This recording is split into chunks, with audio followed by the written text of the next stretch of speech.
ಚಿತ್ರಕಲೆಯ ವಿಚಾರದಲ್ಲಿ ರಾಜ ರವಿವರ್ಮರ ಹೆಸರು ಅಜರಾಮರವಾಗಿರುವಂತಹದ್ದು. ಕೇರಳದ ತಿರುವಾಂಕೂರಿನಲ್ಲಿ ಜನಿಸಿದ ಅವರು ಚಿತ್ರಿಸಿದ ಹಿಂದೂ ಪೌರಾಣಿಕ ಚಿತ್ರಗಳು ಇಂದಿಗೂ ಅಷ್ಟೇ ಪ್ರಸಿದ್ಧ ಹೊಂದಿವೆ. ಅದರಲ್ಲೂ ಸರಸ್ವತಿ, ಶಕುಂತಲೆಯರ ಚಿತ್ರಗಳು ಅತ್ಯಂತ ಆಕರ್ಷಣೀಯವಾಗಿದೆ. ಆಗುಂಬೆ ನಟರಾಜರು ಇದೇ ರವಿವರ್ಮರ ಕಿಲಿಮನೂರು ಅರಮನೆಗೆ ಭೇಟಿಯಿತ್ತ ಪ್ರಸಂಗವನ್ನು ಮತ್ತು ರವಿವರ್ಮರ ಚರಿತ್ರೆಯನ್ನು ಈ ಸಂಚಿಕೆಯಲ್ಲಿ ಕಟ್ಟಿಕೊಡಲಿದ್ದಾರೆ. ಎಲ್ಲರಿಗೂ ಗೊತ್ತೇ ಇದೆ, ಅವನ ಹೆಸರು ಕೇಳಿದ್ದೇನೆ. ವರ್ಲ್ಡ್ ಫೇಮಸ್ಸನು ರಾಜ ರವಿವರ್ಮ ಅಂಥೇಳಿ. ನಾನು ಈ ಹಿಂದೆ ಸುಮಾರು 30 ವರ್ಷದ ಹಿಂದೆ ನನಗೆ ಕೇರಳದಲ್ಲಿ ಒಂದು ಕುಗ್ರಾಮ, ಮುಡಾಕಲ್ ಅಂತ ಹೆಸರು, ಒಂದು ಕುಗ್ರಾಮ, ಅಲ್ಲಿಗೆ ವರ್ಗ ಆಯಿತು. ಅಲ್ಲಿ ನಾನು ಕೆಲಸ ಮಾಡಿದೆ ಬ್ಯಾಂಕ್ನಲ್ಲಿ. ಸೊ ಅಲ್ಲಿ ಸುಮಾರು 4 ವರ್ಷ ಕೆಲಸ ಮಾಡಿದೆ. ನನಗೆ ಗೊತ್ತಿಲ್ಲದ ಕೆಲವು ವಿಷಯಗಳು ಅಲ್ಲಿ ಗೊತ್ತಾಯಿತು. ಯಾಕೆಂದರೆ ಆ ಮುಡಾಕಲ್ ಹತ್ತಿರ ಕಿಳಿಮಾನೂರು ಅಂತ ಒಂದು ಊರಿದೆ. ನನ್ನ ಸದ್ಬಂದಿಯಲ್ಲಿ ಹೋಗಿ ಕೆಲವರು ಹೇಳಿದ್ರು, ಸರ್ ನೀವು ಹೋಗಿ ನಮ್ಮನ್ನ, ನೀವು ಟ್ರಾನ್ಸ್ಫರ್ ಆಗಿ ನಮ್ಮನ್ನ ಇದೊಂದು ನೋಡಿ ಚೆನ್ನಾಗಿದೆ, ಈ ರಾಜ ರವಿವರ್ಮನ ಮನೆ ಅದು, ಅವನೂರದು ಹಾಗೆ ಹೇಳಿದ್ರು. ನನಗೆ ಆಶ್ಚರ್ಯ ಆಗ್ಬಿಡ್ತು. ಯಾಕಂದರೆ ನಾನು ಮೈಸೂರಲ್ಲಿ ಇದ್ದಾಗ, ಮೈಸೂರಲ್ಲಿ ನನ್ನ ಜೀವನ ಸ್ಟಾರ್ಟ್ ಮಾಡಿದ್ದು. ಅಂದರೆ ನಾನು LS ಪಾಸ್ ಮಾಡಿದ್ದು ಮೈಸೂರಲ್ಲೇ. ನಾವು ಲಕ್ಷ್ಮೀ ವಿಲಾಸ್ ಅಗ್ರಹಾರ ಅಂತ ಅದ್ರ ಪಕ್ಕದಲ್ಲೇ ಜಗನ್ಮೋಹನ್ ಪ್ಯಾಲೇಸ್ ಇದೆಯಲ್ಲ, ಅಲ್ಲಿ ಚಿತ್ರಶಾಲೆ ಇದೆಯಲ್ಲ, ಅಲ್ಲಿ ನಾನು ನೋಡಿದ್ದೆ ರಾಜ ರವಿವರ್ಮನ ಎಲ್ಲ ಚಿತ್ರಗಳನ್ನು ನೋಡಿದ್ದೆ. ಅಲ್ಲಿ ಅದ್ಭುತವಾದ ಕಲಾಕೃತಿಗಳನ್ನ ನಾನು ನೋಡಿದ್ದೆ. ಸಣ್ಣಲ್ಲಿಂದನೇ ನನಗೆ ಪರಿಚಯ ಇತ್ತು. ಆದರೆ ಅವನ ಜೀವನದ ಬಗ್ಗೆ ನನಗೆ ಏನು ಗೊತ್ತಿರಲಿಲ್ಲ. ಅವನು ಯಾವ ಊರವನು, ಎಲ್ಲಿ ಅವನು, ಏನು ರಾಜ ರವಿವರ್ಮನ ಹೆಂಗೆ ಹೆಸರು ಬಂತು ಅದೆಲ್ಲ ನನಗೆ ಏನು ಗೊತ್ತಿರಲಿಲ್ಲ. ಇಲ್ಲಿ ನಾನು ಆ ಮುಡಾಕಲ್ ಕೇರಳದಲ್ಲಿ ನಾನು ಕೆಲಸ ಮಾಡ್ತಾ ಇರೋವಾಗ ನನಗೆ ಒಬ್ಬ ಸಿಬ್ಬಂದಿ ಹೇಳ್ದ, ಈ ಥರ ಇದೆ ಸರ್, ಹೋಗೋಕ್ಕೆ ನಮ್ಮನ್ನು ನೀವು ಟ್ರಾನ್ಸ್ಫರ್ ಆಗಿ ನಮ್ಮನ್ನು ಅದನ್ನು ನೋಡ್ಬಿಡಿ. ಯಾಕೆಂದ್ರೆ ನನಗೆ ಇನ್ನೊಂದು ವಾರದಲ್ಲಿ ಟ್ರಾನ್ಸ್ಫರ್ ಆಗೋ ಥರ ಇತ್ತು. ಅಲ್ಲಿಂದ ನನಗೆ ಡೆಲ್ಲಿಗೆ ಟ್ರಾನ್ಸ್ಫರ್ ಮಾಡಿದ್ರು. ಆಯಿತು ಅಂಥೇಳಿ ನಾನು ಅವನ ಒಂದು ಸಲಹೆ ಮೇರೆಗೆ ನಾವು ಅಟ್ಟಿಂಗಲ್ಗೆ ಸೇರುವ ದಾರಿಯಲ್ಲಿ 3 ಕಿಲೋಮೀಟರ್ ನಡೆದ್ರೆ ಕಿಳಿಮಾನೂರು ಕೊಟ್ಟಾರ ಕಣ್ಣಿಗೆ ಬೀಳ್ತದೆ. ಸೊ ನಾನು ಅಲ್ಲಿ ಹೋಗಿ ನೋಡ್ಕೊಂಬಂದು. ಸೊ ಕೊಟ್ಟಾರ ಅಂತಂದರೆ ಮಲಯಾಳದಲ್ಲಿ ಅರಮನೆ ಅಂತಂದು ಅರ್ಥ ಬರುತ್ತಂತೆ. ಸೊ ಕಿಳಿಮಾನೂರು ಕೊಟ್ಟಾರ ಅಂತ ರಾಜ ರವಿವರ್ಮ ಅರಮನೆ ಅಂತ ಕರೀತಾರಂತ. ಅದಕ್ಕೆ ಅದು ಅರಮನೆ ಅಂತಿಲ್ಲ, ಅದು ಸುಂದರ ಕಣಿವೆ ಏರಿಯಲ್ಲಿ ಕೇರಳದ ವಿಶಿಷ್ಟ ದೇವಸ್ಥಾನಗಳ ರೂಪವನ್ನು ಹೊಂದಿದ ಒಂದು ಕಟ್ಟಡ ಅದು.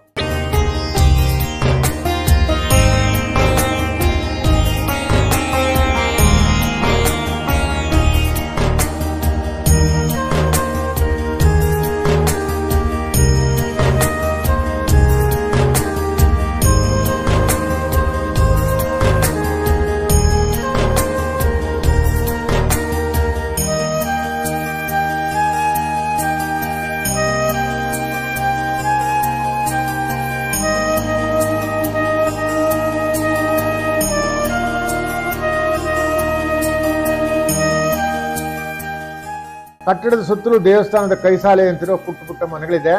ಒಳಗೆ ಪ್ರವೇಶದ ಕೂಡಲೇ ಮೊದಲು ವಿಶಾಲವಾದ ಕೊಠಡಿ ಇದೆ. ಸುತ್ತಲೂ ಗಾಜಿನ ಕಿಟಕಿ ಹೊಂದಿದ್ದು ಹೊರಗಿನ ಪ್ರಕೃತಿ ಸೌಂದರ್ಯದ ಉಪಾಸನೆಗೆ ತಕ್ಕ ಸ್ಥಾನವಾಗಿದೆ. ಅದು ಇದೇ ರವಿವರ್ಮ ಅವರ ಸ್ಟುಡಿಯೋ ಆಗಿದ್ದಾನೆ. ಅಲ್ಲಿನ ಒಂದು ಮೂಲೆಯಲ್ಲಿ ತ್ರಿಪಾದದ ಮೇಲೆ ನಿಲ್ಲಿಸಿದ ರಾಜ ರವಿವರ್ಮರ ಚಿತ್ರವನ್ನು ಬಿಟ್ಟರೆ ಅವರು ಬರೆದ ಯಾವುದೇ ಕಲಾಕೃತಿ ಆಗಲಿ, ಕುಂಚವಾಗಲಿ, ಉಪಯೋಗಿಸಿದ್ದ ಪೀಠೋಪಕರಣ ಆಗಲಿ ಯಾವುದೂ ಇರಲಿಲ್ಲ. ನಾನು ನೋಡಿದಾಗ, ಈಗ ಏನಾಗಿದೆ ಗೊತ್ತಿಲ್ಲ, ಅದನ್ನೇನು ಮಾಡಿದ್ರೋ ಗೊತ್ತಿಲ್ಲ, ನೋಡಿಲ್ಲ. ಆದರೆ ಒಟ್ಟಾರೆ ನಾನು ನೋಡಿದಾಗ ಅಲ್ಲಿ ಏನೂ ಇಲ್ಲ, ಸರಳವಾಗಿತ್ತು, ಸುಂದರವಾಗಿತ್ತು, ಒಂದು ಭವನ, ಅದಷ್ಟೇ.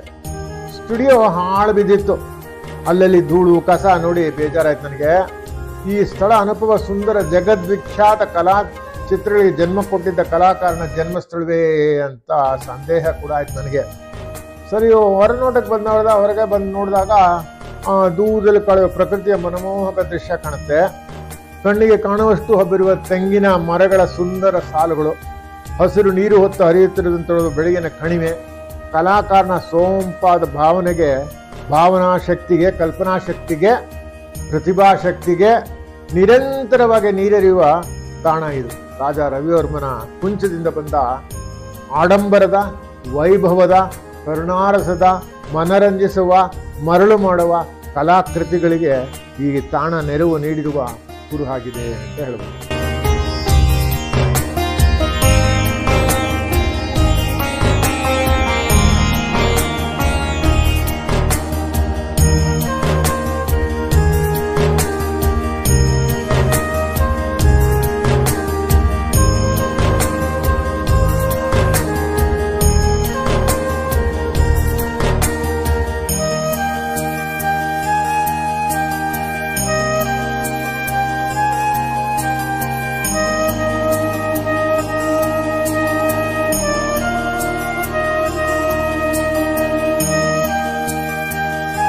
ಸೊ ಇದೇ ಸ್ಟುಡಿಯೋದಲ್ಲಿ, ಇದೇ ಕೊಠಡಿಯಲ್ಲಿ ರಾಜಾ ರವಿವರ್ಮರು ತಮ್ಮ ಕೊನೆಗಾಲದಲ್ಲಿ ಶ್ರೀರಾಮನ ಸೇತುಬಂಧನ ಕಲಾಚಿತ್ರವನ್ನು ಸೃಷ್ಟಿ ಮಾಡಿದಂತೆ. ಮೈಸೂರು ಮಹಾರಾಜರ ಕೋರಿಕೆಯ ಮೇರೆಗೆ ಅವರು ಈ ಚಿತ್ರ ರಚನೆಗೆ ತೊಡಗಿದ್ರಂತೆ. ಚಿತ್ರಪಟದ ಮೇಲೆ ಉಗ್ರಾವತಾರ ತಾಂಡವಾಡುತ್ತಿದ್ದ ಅಲೆಗಳಿಂದ ಕೂಡಿದ ಕಡು ನೀಲಿ ಸಮುದ್ರ, ಗಗನದಲ್ಲಿ ಭೀಕರ ರೂಪದಲ್ಲಿ ಮಳೆಯನ್ನು ಹರಿಸಲು ಸಾಗಿ ಬರುತ್ತಿರುವ ಮೋಡಗಳ ರಾಶಿಯನ್ನು ಬಿಡಿಸುತ್ತಿದ್ದರಂತೆ. ಶ್ರೀರಾಮ ಕೋಪದಿಂದ ವರ್ಣನ ಮೇಲೆ ಬಾಣವನ್ನು ಬಿಡಲು ಸಿದ್ಧರಾದಂತೆ ಚಿತ್ರಿಸಿ ಕೆಲ ಕಾಲ ಸುಮ್ಮನೆ ಇದ್ದು ಕೆಲವೇ ನವಿರಾದ ಎಳೆಗಳಲ್ಲಿ ಗೀಟುಗಳಲ್ಲಿ ಗುಡುಗು ಮಿಂಚು ಮಳೆಗಳ ಪರಿಣಾಮವನ್ನು ಚಿತ್ರಿಸಿದ್ರಂತೆ. ಅದೇ ಕ್ಷಣದಲ್ಲಿ ಚಿತ್ರ ಮೂಡಿ ಬರೋದ್ರೊಳಗಾಗಿ ಅವರು ಚಿತ್ರ ಬಿಡಿಸ್ತಾ ಇರುವಾಗಲೇ, ಈ ತರ ಚಿತ್ರ ಬಿಡಿಸ್ತಾ ಇರುವಾಗಲೇ ಹೊರಗಡೆ ನೀಲಿ ಬಾನಿನ ಒಮ್ಮೆಲೆ ಮೋಡ ಕರೆದು ಮಿಂಚು ಗುಡುಗಳು ಆರ್ಭಟದೊಂದಿಗೆ ಮಳೆ ಆರಂಭವಾಯ್ತಂತೆ. ಈಗ ಈ ಅರಮನೆ ನೋಡಿಕೊಳ್ಳುತ್ತಿದ್ದ ವೃದ್ಧರು ಹೇಳುವ ಕಥೆ ಅದು. ಅವ್ರು ಬರಿತಾ ಇದ್ದಾಗ ಅದು ಮೈಸೂರು ಮಹಾರಾಜರ ಅಣತೆ ಕೊಟ್ಟು ಬರೀರಿ ಅಂತ ಹೇಳಿದಾಗ ಆವಾಗ ಅವರ ಕೊಂಚದಿಂದ ಎಳಿಯಾಗಿ ಬಿಡಿಸ್ತಾ ಇದ್ದಂಗೆನೆ ಅದು ಹೊರಗಡೆ ನಿಜ ರೂಪದಲ್ಲೇನೆ ಮೋಡ ಕವಿದು ಮಳೆ ಸುರಿದು ಒಂದು ಸಾಕ್ಷಿ ರೂಪದಲ್ಲಿ ಅದು ತಾಂಡವಾಡ್ಬಿಡ್ತದೆ. ಸೊ ಇದು ವೃದ್ಧರು ಹೇಳಿದ ಕಥೆ ಅಂತ ಹೇಳ್ತಾರೆ. ಸೊ ಇದು ರಾಜ ರವಿವರ್ಮರ ಕುಂಚದಿಂದ ಭಾರತೀಯರ ದೈವ ಭಕ್ತಿಗೆ ಒಂದು ಪ್ರಚಂಡ ಶಕ್ತಿಯಾಗಿ ನೂರಾರು ದೇವತೆಗಳ ಚಿತ್ರಕಥೆಗಳು ಮೂಡಿಬಿದ್ದಿವೆ. ಅದರ ಪ್ರತಿಗಳು ಎಷ್ಟೋ ಮನೆಗಳನ್ನು ಅಲಂಕರಿಸಿವೆ. ಸೊ ಇದನ್ನು ವರ್ಣಿಸುವಾಗ ಎಷ್ಟು ಚೆನ್ನಾಗಿದೆ ಅಂದರೆ, ಮನಮೋಹಕ ಶಾಕುಂತಲೆಯ ಸೌಂದರ್ಯದ ವರ್ಣನೆ ಎಷ್ಟು ಸುಂದರವಾಗಿದೆಯೋ, ಎಷ್ಟು ಆಹ್ಲಾದಕರವಾಗಿದೆಯೋ, ಎಷ್ಟು ಕಲ್ಪನಾಶೀತವಾಗಿದೆಯೋ ಅಷ್ಟೇ ಮನಮೋಹಕ ಲಾವಣ್ಯ ಸೊಬಗಿನಿಂದ ಕೂಡಿದೆ ರವಿವರ್ಮ ಚಿತ್ರಿಸಿದ ಶಾಕುಂತಲೆಯ ಚಿತ್ರ ಅಂತಾರೆ. ರವಿವರ್ಮರ ಶಾಕುಂತಲ, ದಮಯಂತಿ, ದ್ರೌಪದಿ, ಸೀತಾ ನಿಜಕ್ಕೂ ಮನಮೋಹಕ. ನಾನು ಮೈಸೂರಿನಲ್ಲಿ ಅವ್ರದ್ದು ಬೇಕಾದಷ್ಟು ಚಿತ್ರಶೈಲಿ ಇವತ್ತಿಗೂ ಕಾಣ್ಬೋದು. ಅದು ನೋಡ್ತಾ ಇದ್ರೆ ಅದನ್ನ ಬಿಟ್ಟು ಮನಸ್ಸೇ ಬರೋದಿಲ್ಲ, ಹೊರಗಡೆ ಬರೋಕ್ಕೆ ಮನಸ್ಸಾಗ್ತಾ ಇಲ್ಲ. ಅಷ್ಟು ಚೆನ್ನಾಗಿ ನಾನು ಸಣ್ಣ ಹುಡುಗಾಗಿದ್ದು, 10-12 ವರ್ಷ ವಯಸ್ಸಿನಂಗೆ, ಆದರೂ ನನ್ನ ಮನಸ್ಸು ಅಷ್ಟು ಸೆರೆ ಹಿಡಿತದಂತ ಕೌಶಲ್ಯ ಅಂತ ರೂಪ ಅಂತ ಮನಮೋಹಕ ಆಗಿದೆ ಅದು. ಸೊ ಈಗ ಅವ್ರ ಹೆಸರಿನಲ್ಲಿ ತಿರುಮಾನೂರಿನಲ್ಲಿ ಒಂದು ಶಾಲೆ ನಡೆಸ್ಕೊಂಡು ಬರ್ತೀರಂತೆ. ಆದರೆ ಏನಿಲ್ಲ, ಚಿತ್ರಶಾಲೆದು ಏನೂ ಇಲ್ಲ. ಅದು ತಿರುಮಾನೂರು ನಮ್ಮ ಇವಂದು ಎಷ್ಟೇ ನಾವು ಏನು ಹೇಳಿದ್ರು ಕೂಡ ಒಂದು ರೀತಿಲಿ ನಾವು ಚಿತ್ರಕಲಾಕಾರರಿಗೆ ಬೆಂಬಲ ಕೊಡದಿರೋದು ಬಹಳ ಒಂದು ರೀತಿಯಲ್ಲಿ ಅವರ ಒಂದು ಕಾಣಿಕೆಯನ್ನು ನಾವು ನೆನೆಸ್ಕೊಳ್ದಿರೋದು. ಆದರೆ ಈಗ ತ್ರಿವೇಂದ್ರಮ್ನಲ್ಲಿ ನಾನು ನೋಡಿದೆ, ತ್ರಿವೇಂದ್ರಮ್ನಲ್ಲಿ ಅವರ ಹೆಸರಿನಲ್ಲೇ ಒಂದು ಚಿತ್ರಶಾಲೆ ಓಪನ್ ಆಗಿದೆ. ಅವ್ರದ್ದೆಲ್ಲ ಕಲಾಕೃತಿಗಳನ್ನ ಅಲ್ಲಿ ಇಟ್ಟಿದ್ದಾರೆ. ಭಾಳ ಚೆನ್ನಾಗಿದೆ, ಪ್ರತಿಯೊಬ್ಬರು ನೋಡಬೇಕು. ಅಷ್ಟು ಚೆನ್ನಾಗಿದೆ, ಅದ್ಭುತವಾಗಿದೆ. ಅದು ಕಲಾಕೃತಿ ಅಂತಂದರೆ ಆ ಥರ ಇರಬೇಕು.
ನಮ್ಮಲ್ಲಿ ಏನಾಗಿದೆ, ನಾವು ಮೂರ್ತಿ ಪೂಜಕರು, ಹಿಂದೂಗಳು ಮೂರ್ತಿ ಇಟ್ಕೊಂಡು ಮಾಡ್ತೀವಿ.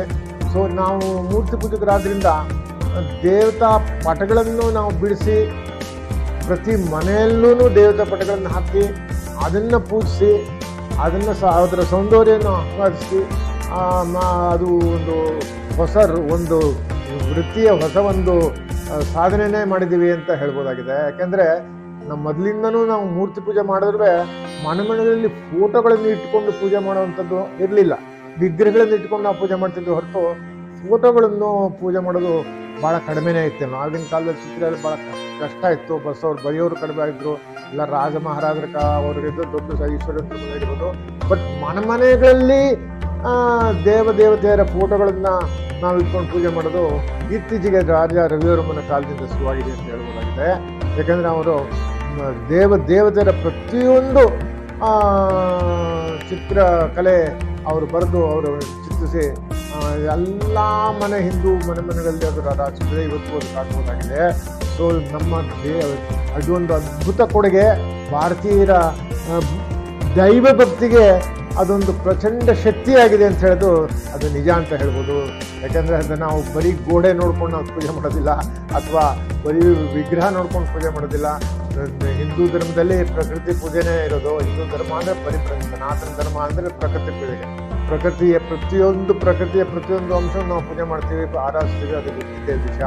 ಸೊ ಇದು ಒಂದು ಅಪಾರವಾದ ಕೊಡುಗೆ ಕೊಟ್ಟಿದ್ದಾರೆ. ಇಂಥ ಒಂದು ಕೊಡುಗೆ ನಾವು ನೆನೆಸ್ಕೊಳ್ಳೇಬೇಕಾಗುತ್ತೆ. ಸೊ ಬೆಂಗಳೂರಿನಲ್ಲಿ ಯಾವುದು ಅಂಥದ್ದು ಒಂದು ಚಿತ್ರಶಾಲೆ ಅವರ ಹೆಸರಿನಲ್ಲಿ ಇಲ್ಲ ಅಂತ ಕಾಣ್ತದೆ. ಅದು ಚಿತ್ರಕಲಾ ಪರಿಷತ್ ಇವಾಗ ಶುರುವಾಗಿರೋದ್ರಿಂದ ಅಲ್ಲಿ ಕೂಡ ಬೇಕಾದಷ್ಟು ಉತ್ತೇಜನ ಸಿಗ್ತಾ ಇದೆ. ಸೊ ಇದು ನನಗೊಂದು ಅವಕಾಶ ಅಲ್ಲಿ ಸಿಕ್ಕಿದ್ದರಿಂದ, ಕೇರಳದಲ್ಲಿ ನಾನು ಕೆಲಸ ಮಾಡೋದ್ರಿಂದ, ಅದು ನಾನು ಮಾಡಿದ್ದ ಮುರಾಕಲ್ಲಿಂದ ಹತ್ತಿರ ಇರೋದ್ರಿಂದ ಅದನ್ನು ನಾನು ನೋಡಿ ಒಂದು ಸೌಭಾಗ್ಯ ನನಗೆ ಉಂಟಾಯಿತು. ನಾನು ಒಂದು ವಿಶೇಷ ಒಂದು ಕೋರಿಕೆ ಏನು ಅಂತಂದರೆ, ಜನಗಳು ಯಾರೇ ಆಗಲಿ ಕಲಾಭಿರುಚಿ ಇದ್ದವರು ತಿರುವನಂತಪುರಕ್ಕೆ ಹೋದರೆ, ಕೇರಳಕ್ಕೆ ಹೋದರೆ ಅವನ ಬರ್ತ್ ಪ್ಲೇಸ್ ಏನಿದೆಯೋ ಕಿಳುಮಾನೂರು ಅನ್ನೋ ಒಂದು ಊರಿಗೆಲ್ಲ ನೋಡ್ಕೊಂಡು ಬರಲಿ. ಅವ್ರಿಗೊಂದು ನಾವೊಂದು ಸ್ಮರಣೆ, ಒಂದು ಉಪಕಾರ ಸ್ಮರಣೆ ನಾವು ಹರಿಸೋಣ. ನಮ್ಮ ಒಂದು ಆಸೆನ ಅವನು ಈಡೇರಿಸಿದ್ದಾನೆ. ಯಾಕೆಂದರೆ ದೇವರನ್ನು ನೆನೆಸ್ಕೊಳ್ಬೇಕಾದ್ರೆ ಏನಾದ್ರು ಒಂದು ಚಿಹ್ನೆ ಬೇಕೇ ಬೇಕಾಗ್ತದಲ್ಲ. ಆ ಚಿನ್ನ ರೂಪದಲ್ಲಿ, ಚಿಹ್ನೆ ಅಂತಂದರೆ ದೈವಭಕ್ತಿಗೆ ಒಂದು ಪ್ರಚಂಡ ಶಕ್ತಿಯಾಗಿ ಅವನ ಫೋಟೋಗ್ರಾಫ್ಸ್ ಅವನ ಚಿತ್ರ ಎಲ್ಲ ಬಂದ್ಬಿಟ್ಟಿದೆ. ಅದನ್ನು ನಾವು ನೆನೆಸ್ಕೊಳ್ಳೇಬೇಕಾಗ್ತದೆ. ನಾವು ನೆನೆಸ್ಕೊಳ್ಳೋದಿಲ್ಲ, ದೇವ್ರನ್ನ ನೆನೆಸ್ಕೊತೀವಿ, ದೇವ್ರ ಪೂಜೆ ಮಾಡ್ತೀವಿ, ಎಲ್ಲ ಮಾಡ್ತೀವಿ. ಆ ಚಿತ್ರ ಬರೆದವ್ರು ಯಾರೋ ಅದನ್ನು ನಾವು ನೆನೆಸ್ಕೊಳ್ಳೋದಿಲ್ಲ. ಸೊ ಅವನಿಗೂ ಕೂಡ ನಾವು ನಮ್ಮ ಒಂದು ಭಕ್ತಿಪೂರ್ವಕವಾದ ನಮನವನ್ನು ಸಲ್ಲಿಸಲೇಬೇಕಾಗ್ತದೆ, ಕೃತಜ್ಞತೆ ಸಲ್ಲಿಸಬೇಕಾಗ್ತದೆ.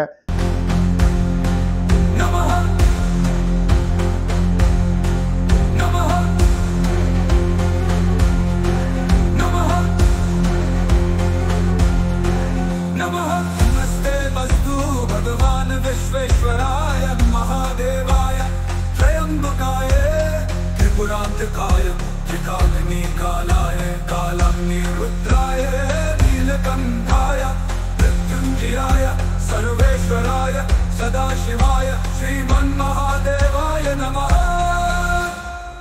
नमः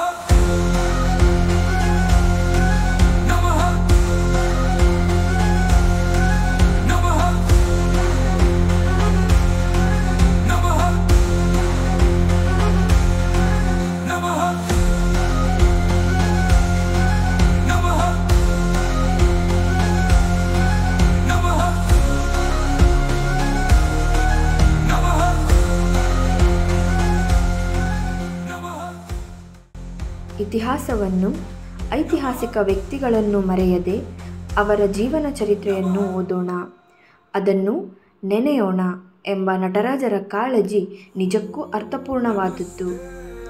ಈ ಆಧುನಿಕ ಭಾರತದ ಕಲೆಯ ಪಿತಾಮಹ ತಂಗಿದ್ದ ಈ ಅರಮನೆಯ ಸ್ಥಳವನ್ನು ಸಾಧ್ಯವಾದಲ್ಲಿ ಭೇಟಿ ನೀಡಿ ಎನ್ನುತ್ತಲೇ ಈ ಸಂಚಿಕೆಯನ್ನು ಇಲ್ಲಿಗೆ ಮುಗಿಸೋಣ.